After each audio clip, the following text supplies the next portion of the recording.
première question, même si elle n'était pas adressée directement, donc en France, si on regarde sur la filière éolienne en France, donc au niveau adhérent donc de France Énergie Éolienne, donc il y a plus de 300 adhérents, acteurs sur l'ensemble de la chaîne de valeur de l'éolien en France.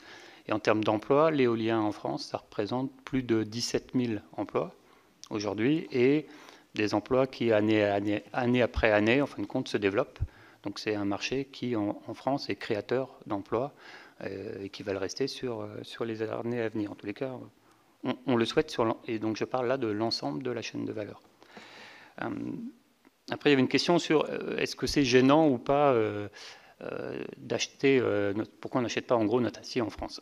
Alors peut-être déjà pour reprendre le propos, donc le marché français éolien terrestre, 1700 MW l'an dernier, sur un marché de 50 gigawatts mondial, donc ça représente un peu plus de 3%.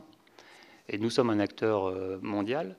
Donc nous, ce qu'on cherche, c'est avoir l'acier avec le niveau de qualité requis, un acier qui soit également compétitif, et je reviendrai dessus après, et également avec un fournisseur qui a les capacités industrielles pour continuer, on va dire, à accompagner la croissance de ce marché. Parce que, comme je vous l'ai expliqué, c'est un marché qui est très, très dynamique, donc c'est également cette composante-là qu'on regarde quand on va référencer un fournisseur. Donc nous, on serait tout à fait d'accord de trouver, si on trouvait sur le marché français, on va dire, et ArcelorMittal s'est probablement posé la même question, une société qui est en capacité de nous fournir au même prix, avec les mêmes qualités de requis, ce serait possible. Mais aujourd'hui, force est de constater que globalement, donc je ne dis pas qu'on n'achète rien sur le marché français, mais le constat est quand même de vous dire, aujourd'hui on achète peu, parce qu'on n'a pas, on ne trouve pas sur le marché cet acteur en France au niveau des volumes. Voilà. Bon, en fin de compte, parce qu'on négocie, donc je vous disais, ArcelorMittal, c'est 60%. Donc pour, en fin de compte, au niveau européen, on regarde au niveau de notre maille européenne sur les 200 000 tonnes dont on a besoin. On ne regarde pas marché par marché. Oui, oui, oui. Une question de prix ou une question de qualité d'acier que les choix sont faits. Ça pourrait être intéressant que vous puissiez nous éclairer, pas aujourd'hui, mais si vous pouvez nous apporter des compléments.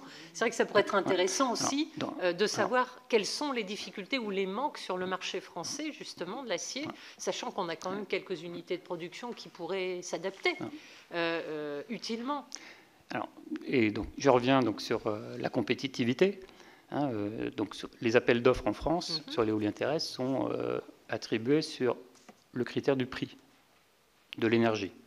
Donc là, et ce critère-là. Donc en fin de compte, ce qu'il faut avoir à l'esprit, c'est qu'aujourd'hui, il y a une concurrence entre les turbiniers. Donc il y a plusieurs turbiniers. D'ailleurs, c'est tout à l'avantage de l'Europe. Donc 5 des 10 plus gros turbiniers dans le monde sont européens aujourd'hui. Donc sur ce grand marché en croissance. Mais également, on est quand même en compétition entre nous. Donc nous, on veille toujours à proposer à nos clients, comme je vous l'ai dit, on va dire un coût de l'énergie qui représente l'investissement pour l'éolienne, également son coût de fonctionnement et son productible, avoir le meilleur mix pour avoir le coût de l'énergie le plus bas.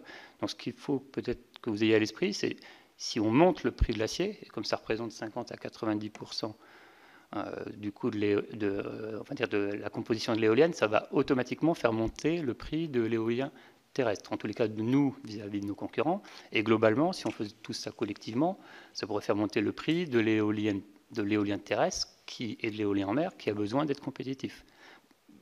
Également, parce qu'on souhaite tous, je pense on espère qu'on est tous convaincus autour de cette table, qu'il y a besoin de faire une transition énergétique, donc d'aller vers des sources renouvelables qui permettent en fait d'avoir cette production d'énergie complètement décarbonée dans le mix énergétique.